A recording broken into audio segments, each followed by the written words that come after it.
Bien-aimés dans le Seigneur, Shalom.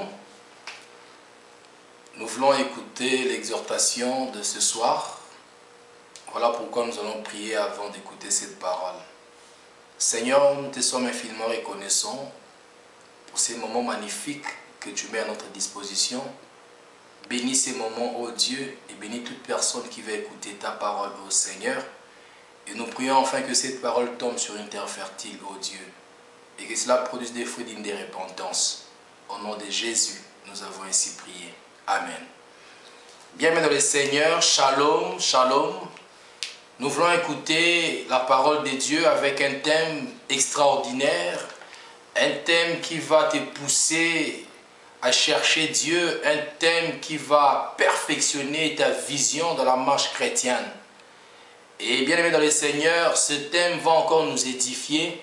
Cela va porter un plus dans notre vie chrétienne et surtout dans notre façon de voir les choses alors que nous sommes chrétiens. Nous voulons parler d'un thème qui est 5 choses pour vivre une vie heureuse ou 5 principes pour vivre une vie heureuse. Bien dans le Seigneur, nous sommes appelés, chrétiens que nous sommes, à avoir une vie heureuse, une vie remplie de roses, car c'est le souhait de toute personne sur terre, de mener une bonne vie, de vivre une bonne vie. Mais nous devons aussi savoir qu'il y a certains principes à respecter sur cette terre des vivants. Il y a certains principes à suivre, surtout que nous sommes chrétiens, pour voir la main puissante et agissante de Dieu, pour vivre la main de Dieu, agir dans notre vie. Nous sommes appelés à respecter certains principes ou certaines choses dans notre vie quotidienne. Voilà pourquoi aujourd'hui nous voulons parler de ces 5 principes ou de ces 5 choses pour avoir ou pour vivre une vie heureuse. Nous allons lire dans le livre de Josué, chapitre 1. Josué, chapitre 1, versets 4 à 7. Josué, chapitre 1, versets 4 à 7, la Bible dit: vous aurez pour territoire depuis le désert et les Libans jusqu'au grand fleuve, le fleuve de l'Euphrate, tous les pays des Hétiens et jusqu'à la grande mer vers le soleil couchant. Nul ne tiendra devant toi tant que tu vivras. Je serai avec toi comme j'ai été avec Moïse, je ne te délaisserai point, je ne t'abandonnerai point. Fortifie-toi et prends courage, car c'est toi qui mettras ce peuple en possession du pays que j'ai juré à leur père de leur donner. Fortifie-toi seulement et aie bon courage en agissant fidèlement selon toute la loi que Moïse, mon serviteur, t'a prescrite. Ne t'en détourne ni à droite ni à gauche afin de réussir dans tout ce que tu entreprendras. Bien dans le Seigneur, en lisant cette parole, et je m'aimerais te dire que c'est une parole puissante. Et ça, c'est Dieu qui parle à Josué. Nous connaissons l'histoire de Moïse, un homme de Dieu puissant qui a pris le peuple israélite loin de l'Égypte pour les amener à la terre promise. Et à un moment donné, il fallait que Josué puisse continuer cette marche avec le peuple. Et la Bible dit alors que Dieu parlait à Josué, il a donné certains ordres à Josué, mais il a insisté en disant: fortifie-toi et prends courage. Et comme premier principe par rapport à ces thèmes, nous pouvons dire comme premier principe la force et le courage. Bien dans le Seigneur chrétien que nous sommes, nous devons avoir la force et le courage d'agir. Alors que Dieu avait promis aux Israéliens d'avoir la terre promise, c'était une promesse comme Dieu les avait dit depuis Égypte. Dieu a dit cela à Moïse: tu vas prendre mon peuple et tu vas les amener à la terre promise, un pays où coule les laits et les miels. Nous savons tous cette promesse que Dieu avait donnée en Israël. Mais la Bible dit alors que Dieu parlait avec Josué, il va dire: Josué, tu vas prendre possession de tous ces pays, depuis le désert jusqu'au Liban. Il va insister en disant le fleuve de l'Euphrate. Dieu va préciser, mais il insiste en disant à Josué: fortifie-toi et prends courage. C'est là où je me dis, mais pourquoi Dieu devait insister en disant à Josué d'être fort et courageux? C'est parce que Dieu savait que tout au long de son parcours, en amenant ses peuples à leur destinée, il y aura des épreuves, il y aura des étapes difficiles. Et si tu n'es pas fort ni courageux, Josué, eh bien tu ne seras pas. De même avec nous dans la marche chrétienne. Nous sommes appelés à être forts et courageux. Certaines promesses Dieu nous a données. Ne restons pas à la maison bras croisés, tout en pensant que non, la manne va tomber du ciel. Bien, dans le Seigneur, je l'ai toujours dit, et je ne cesserai jamais de le dire, la manne ne tombera plus du ciel comme à l'époque de Moïse, où les gens se contentaient à voir la manne qui tombait du ciel et manger dans les déserts. Nous sommes arrivés au temps où l'homme doit être fort et courageux pour gagner sa vie. Et avec l'aide de Dieu, nous allons arriver. Dieu dit à Josué, sois fort et courageux. Premier principe dans la vie. Premier principe ou la première des choses à savoir, si tu veux vivre une vie heureuse, tu dois être courageux. Tu dois être fort. Ne te laisse pas emporter par la faiblesse. Ne te laisse pas emporter par les ondits, les radiotrottoirs, tel a dit, ne sois pas découragé. Tu dois être fort. Tu dois être courageux. Il y a un dicton qui dit, ou un proverbe qui dit quelque part, la vie appartient aux courageux. Bien dans le Seigneur, j'insiste en te le disant aujourd'hui, évidemment la vie appartient aux courageux. Et la Bible est claire, celui qui ne travaille pas ne mange pas. C'est biblique, celui qui ne travaille pas ne mange pas. Or si tu vas aller chercher le pain, tu dois être courageux. Tu dois être fort pour aller chercher. Et depuis la Bible dans Genèse, Dieu a dit, tu mangeras la sueur de ton front. Donc l'homme est appelé à être fort et courageux pour aller chercher le pain. Et cela ne veut pas dire que le fait de prier, ne veut pas dire que tu dois rester dans ta maison et rien faire tout en disant, j'ai déjà les promesses de Dieu. Dieu m'a dit ça, Dieu m'a dit ça, Dieu m'a dit ça. Bien dans le Seigneur, tu vas mourir pauvre. Et tu risqueras de traiter Dieu d'un menteur. Or, Dieu n'est pas un menteur. Car la Bible dit, notre Dieu n'est pas un menteur. Il n'est pas un homme pour mentir, ni un fils de l'homme pour se repentir. Dieu n'est pas menteur. C'est parce que tu ne veux pas chercher. C'est parce que tu n'es pas fort. Peut-être nous ne sommes pas courageux quelque part. Voilà pourquoi nous sommes emportés par la faiblesse du corps. Bienvenue dans le Seigneur, je t'exhorte cet après-midi en te disant de respecter le premier principe d'être fort et courageux. Alors que David devait mourir, la Bible dit David appela son fils Salomon en disant ceci. Salomon mon fils, je m'en vais au chemin de tout le monde. Mais c'est que moi ton père, je te conseille, sois fort et courageux. Ça c'est David qui dit ça à son fils Salomon alors qu'il devait mourir. Il insiste puisqu'il savait que son fils devait devenir roi. C'est lui que Dieu avait pointé. Et Salomon devait remplacer son père David.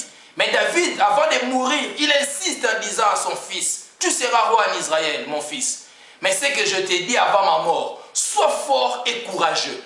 Pourquoi David devait insister en disant à son fils Salomon d'être fort et courageux? C'est parce qu'il savait, étant roi, tu auras affronté des choses terribles. Étant roi, tu auras à voir des choses plus dur dans ta vie. Étant roi, tu auras à gérer plusieurs problèmes. Étant roi, tu auras affaire à des guerres, à des combats à livrer. Et Salomon, mon fils, si tu n'es pas fort, si tu n'es pas courageux, tu ne seras pas un vainqueur. Tu ne seras pas un champion. Voilà pourquoi avant sa mort, il insiste en disant, sois fort et courageux. De même aujourd'hui, bien dans le Seigneur, là tu me suis, j'insiste en te disant, sois fort et courageux. Si aujourd'hui tu n'as pas réussi, si tu es fort et courageux, demain tu vas réussir.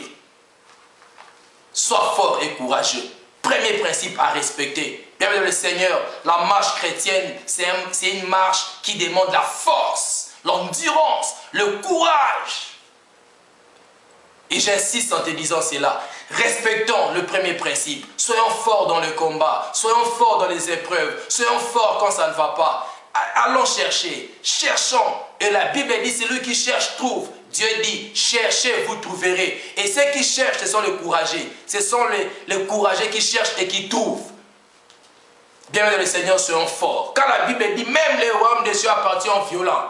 Un violent veut dire celui qui est courageux. Ne peut être violent que celui qui est courageux. Quelque part, cela veut dire, même pour aller au ciel, il faut être courageux. Courageux en tout, tu dois prier, tu dois chercher Dieu de plus en plus. Même quand il y aura la faiblesse, tu te lèves, tu continues. Paul dit, nous courons tous pour aller remporter la couronne céleste. Certains parmi nous tombent, mais je vous prie de vous relever, de continuer la marche chrétienne. Bien le Seigneur, la marche chrétienne demande la force et le courage. Même quand tu vas tomber, même quand tu seras faible, même quand tu seras abattu, si tu es fort et courageux, le Saint-Esprit va t'aider et tu vas continuer ta marche chrétienne juste à atteindre ton objectif. Soyons forts et courageux. Ne murmurons pas tout le temps. Le fait de murmurer ne va rien ajouter. Le fait de croiser les bras en disant j'en ai marre, j'en ai assez, je ne vais plus oser. C'est toi qui perds, ce n'est pas Dieu qui perd. Dieu a donné la promesse. Il a dit au peuple israélien, je vous donne la terre promise. Vous aurez cette terre, les pays où coule le lait et le miel. Mais en disant cela, il va dire à Josué, sois fort et courageux. Josué, sois fort et courageux. Il insiste, si vous lisez même dans le verset 7, il dit, ce que je te dis seulement, sois fort et aie courage. Dieu insiste. Il savait que Josué aurait affaire à des défis. Il devait être fort et courageux. Je sais que tu as tant de promesses de la part de Dieu. Là où tu es, Dieu t'a fait beaucoup de promesses. Tu as eu de prophéties. Tu lis la Bible jour et nuit peut-être. Et tu te dis, Dieu agira. Évidemment, Dieu agira. Dieu agira. Mais tu dois avoir la force et le courage pour toucher ta bénédiction, pour vivre la main puissante et agissante de Dieu dans ta vie, pour vivre une vie heureuse, respectant le premier principe, qui est la force et le courage. Deuxième principe, la patience.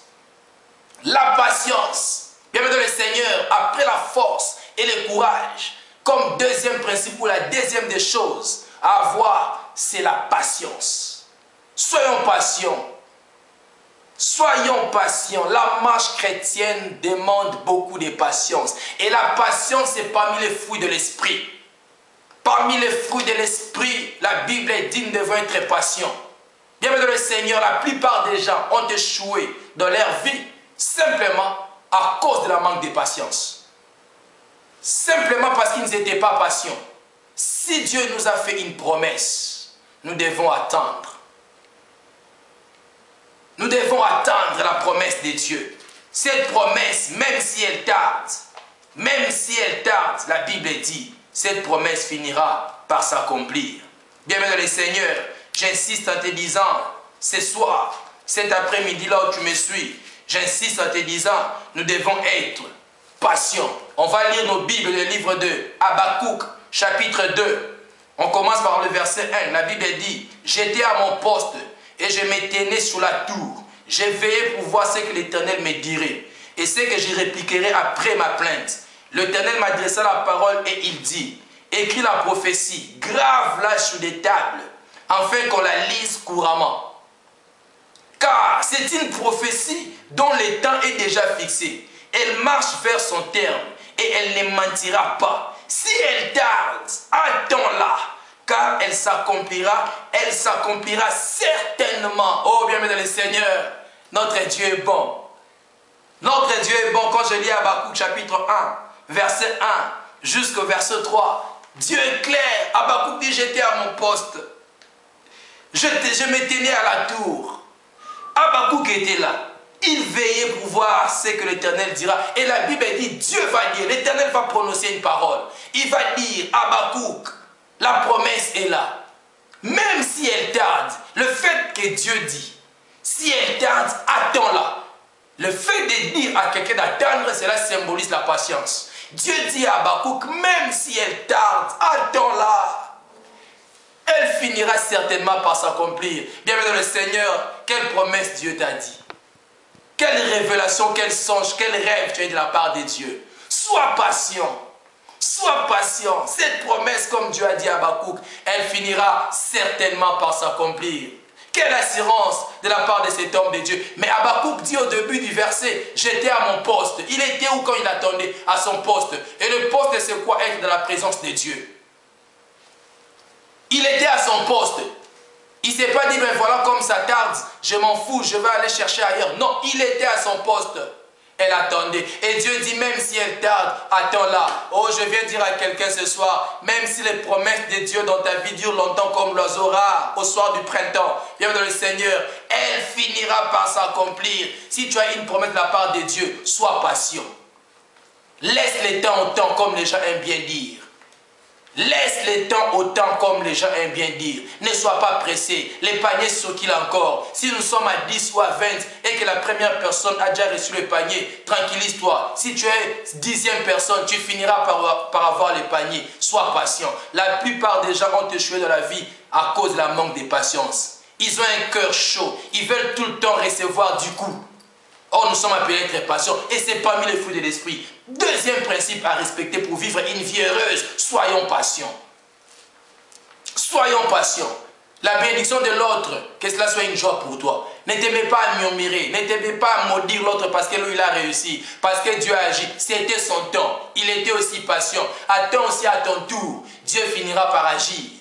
La patience. Si nous lisons la Bible, depuis que David était oint dans la forêt par le prophète, savez-vous le temps que ça a pris pour que David puisse devenir roi en Israël?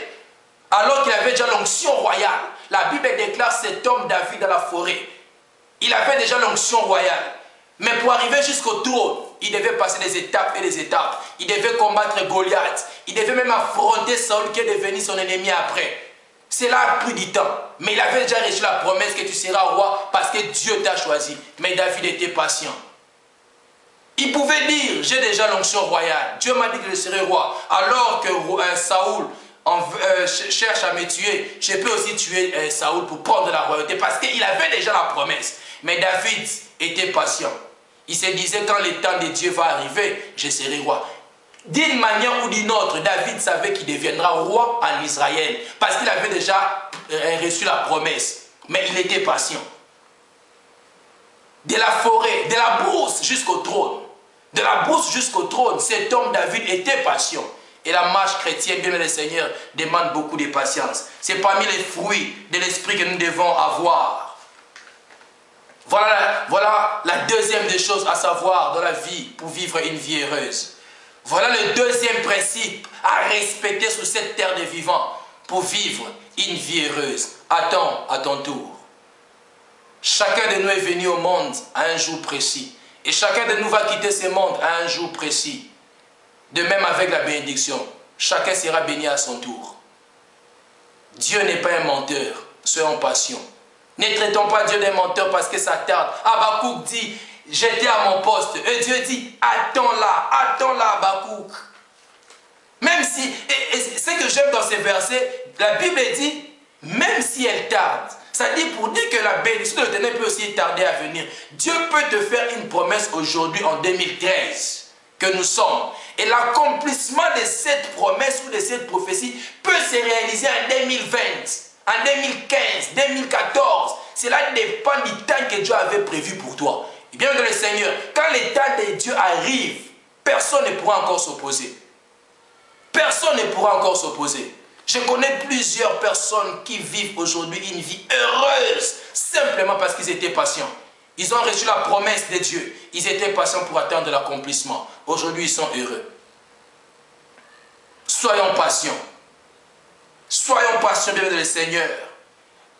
La troisième des choses, à savoir, le deuxième principe à retenir pour vivre une vie heureuse, la lecture de la Bible et la vie de sanctification. Cela est très très important. Troisième principe. La troisième des choses, la lecture de la Bible et la vie de sanctification. Bien-aimés dans le Seigneur, si nous voulons vivre une vie heureuse, lisons la parole de Dieu. Nous allons lire Josué chapitre 1, verset 8. La Bible dit que ces livres de la loi ne s'éloignent point de ta bouche. Médite-les jour et nuit pour agir fidèlement selon tout ce qui est écrit. Car c'est alors que tu auras du succès dans tes entreprises, c'est alors que tu réussiras. Voilà ce que Dieu dit à Josué. Après avoir dit à Josué au début, sois fort et courageux, il va insister en disant à Josué que ces livres de la loi ne s'éloignent point de ta bouche. Médite-les jour et nuit. Nous sommes appelés à lire la Bible. Méditons la parole de Dieu jour et nuit. C'est ça notre ressource. C'est ça notre force. Et la Bible est claire. Quand tu vas respecter ce livre de la loi, et ce livre de la loi, ce n'est rien d'autre que la Bible. Quand nous allons nous mettre à respecter la parole de Dieu, à méditer, à lire la Bible chaque jour, c'est alors que nous aurons du succès. La Bible est claire. Tu auras du succès dans tout ce que tu entreprendras, même dans tes entreprises. Bien dans le Seigneur, voilà le principe à respecter comme troisième principe, ou la troisième des choses. La lecture de la Bible. La Bible est claire. C'est alors que tu auras du succès dans tes entreprises. Si tu vas avoir du succès dans tes entreprises, si tu veux vivre une vie heureuse sur cette terre des vivants, lisons la parole de Dieu. Méditons cette parole jour et nuit. La Bible n'est pas un livre comme tout autre livre. C'est un livre spécial inspiré par Dieu. Inspiré par Dieu. Et le fait de lire cette parole de Dieu, cette Bible, avec l'aide du Saint-Esprit, nous aurons du succès. Et la vie de sanctification. Voilà pourquoi je parle de la lecture de la Bible et la vie de sanctification. Bien, mes Seigneur, Dieu honore ce qu'il honore. Si nous marchons correctement devant Dieu, si nous menons une vie de prière, une vie de sanctification, nous ne voulons pas les péchés, nous fuyons les péchés, nous abandonnons les mal, nous allons vivre une vie heureuse. La plupart des gens ont eu beaucoup de problèmes dans leur vie simplement parce qu'ils ne voulaient pas mener une vie de sanctification. Ils se sont contentés à aller faire n'importe quoi. L'adultère, l'impudicité, aller prendre la femme de son voisin, sortir avec la femme de son ami, faire de n'importe quoi, une vie de débauche, une vie de désordre. Ce qui a fait beaucoup de gens ont chuté.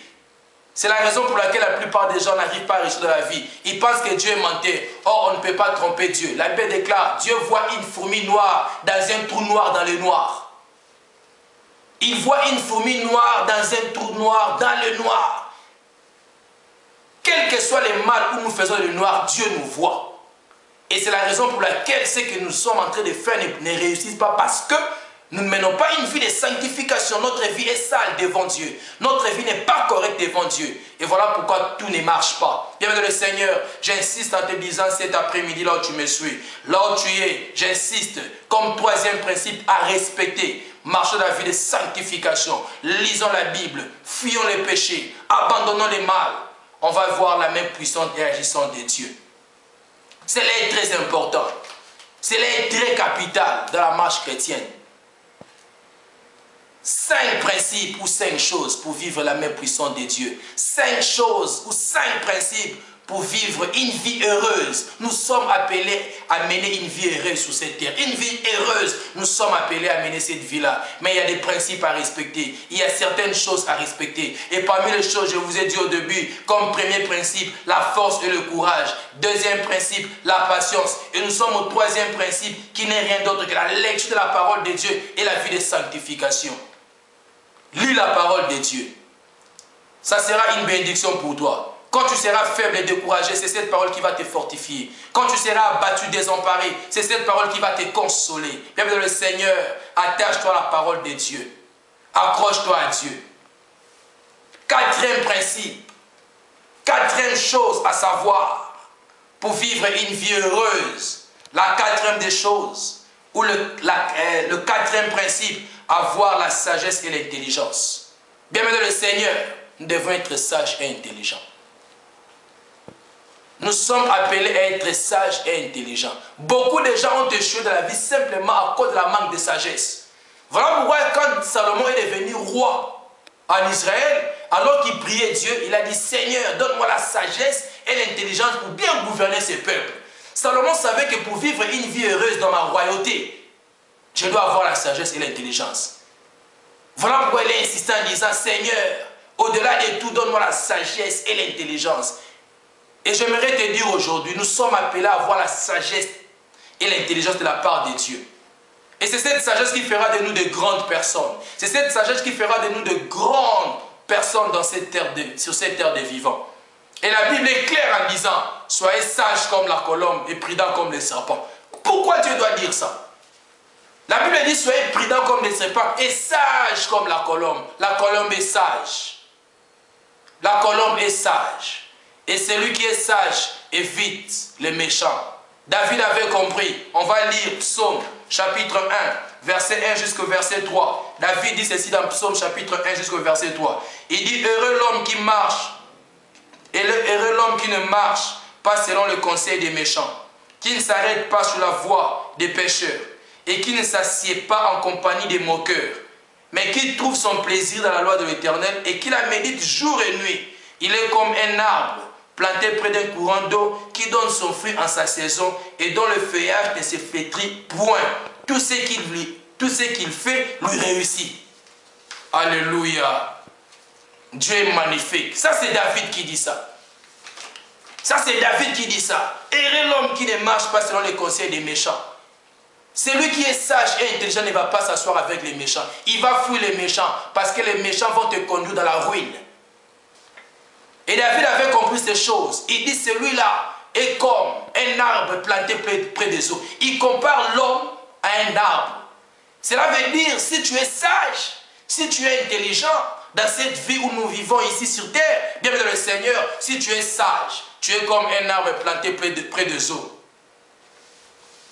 Tu es comme un arbre planté près des eaux. Fuyons les méchants. Un homme sage ne se met pas ensemble avec les méchants. Un homme sage évite la voie des pécheurs. Un homme sage ne se met pas en compagnie des moqueurs. David est clair, celui qui se moque de gens, il n'est pas sage. Soyons sages. Nous sommes appelés à être sages, à être intelligents, avant de poser chaque acte, que la sagesse puisse t'accompagner. Avant de poser chaque acte, que la patience puisse t'accompagner, que la sagesse t'accompagne, que l'intelligence t'accompagne avant de poser chaque acte. Bien le Seigneur, j'insiste en disant, la marche chrétienne demande la sagesse. Et si tu veux vivre une vie heureuse, parmi les principes à respecter, nous devons avoir la sagesse et l'intelligence. Comme dit la Bible, soyez prudents comme les serpents et sages comme la colombe. Et là, j'insiste même en s'adressant à mes bien-aimées sœurs. La Bible dit, une femme sage bâtit sa maison, mais l'insensé la renverse par ses propres mains. Ça, c'est la Bible qui dit. Une femme sage bâtit sa maison. Donc, c'est la sagesse qui bâtit la maison. Et la Bible est claire là-dessus. Une femme sage bâtit sa maison, mais l'insensé la renverse par ses propres mains. Bien-aimée sœur, là où tu me suis, j'insiste en te disant, tu dois avoir la sagesse. Avant de porter chaque acte, avant de poser chaque acte, que la sagesse t'accompagne. C'est alors que tu vas vivre une vie heureuse sur cette terre. C'est alors que tu vas jouir de la main puissante et agissant de Dieu dans ta vie. Soyons sages, soyons intelligents. Nous allons vivre la main puissante et agissant de Dieu. Et la cinquième des choses à savoir, cinquième principe à respecter pour vivre une vie heureuse, comme cinquième principe ou cinquième chose, la décision et la foi. Bien dans le Seigneur, nous devons être des personnes décisives. La Bible dit que ton non soit non, que ton oui soit oui. Il y a certaines personnes dans la vie qui ne savent pas prendre une bonne décision. Il y a des personnes sur cette terre qui vivent comme des chauves-souris, sans position, facilement influencées par les gens. Et de telles personnes, la plupart de telles personnes échouent dans la vie. Dans la vie, il faut être constant. Il faut être constant et un homme décisif, comme dit la parole de Dieu. Que ton oui soit oui, que ton non soit non. Soyons des personnes décisives dans la vie. Prenons des bonnes décisions accompagnées du Saint-Esprit. Si tu veux vivre une vie heureuse, parmi les principes à respecter, comme dernière chose à faire, ou dernier principe, la décision et la foi. Même la Bible est claire, ne ramène pas à demain ce que tu dois faire aujourd'hui. Il y a certaines personnes qui changent facilement leurs décisions. Il a déjà placé un programme, il prend la décision, aujourd'hui je vais faire ça, je vais faire ça, je vais faire ça. Quelques temps après, il est influencé par quelqu'un d'autre, il abandonne. Voilà pourquoi beaucoup de gens ont échoué dans la vie parce qu'ils ne savaient pas garder leurs décisions fermes. Ils ont été influencés par des amis, par leur entourage, alors que la bonne décision que la personne avait déjà prise, c'était une bonne décision. J'insiste en vous disant, nous devons prendre une bonne décision. Et au-delà de tout la foi, la Bible déclare, tout ce que vous demanderez en priant, croyez que vous l'avez reçu et vous le verrez s'accomplir. Voilà la cinquième des choses à faire. Le cinquième principe à respecter. La foi. La Bible dit, tout ce que vous demanderez en priant, croyez d'abord que vous l'avez reçu et vous le verrez s'accomplir. Cela veut dire, avant d'avoir l'accomplissement de la main de Dieu ou la prophétie de Dieu dans ta vie, nous devons d'abord commencer par croire. C'est ça la foi. Croire sans avoir vu. Bien le Seigneur, si nous voulons vivre une vie heureuse, ayons la foi. Commençons d'abord par croire à Dieu que cela va s'accomplir. C'est alors que nous serons heureux sur cette terre. Voilà les messages de cet après-midi, bien le Seigneur. Voilà ces messages extraordinaires qui vont changer ta façon de voir des choses, qui va changer ta façon de marcher sur cette terre des vivants. pour vivre une vie heureuse. Respectons les 5 choses, les 5 principes. Et nous allons dire que notre Dieu est formidable. Il ne trompe pas. C'est un Dieu magnifique, excellent.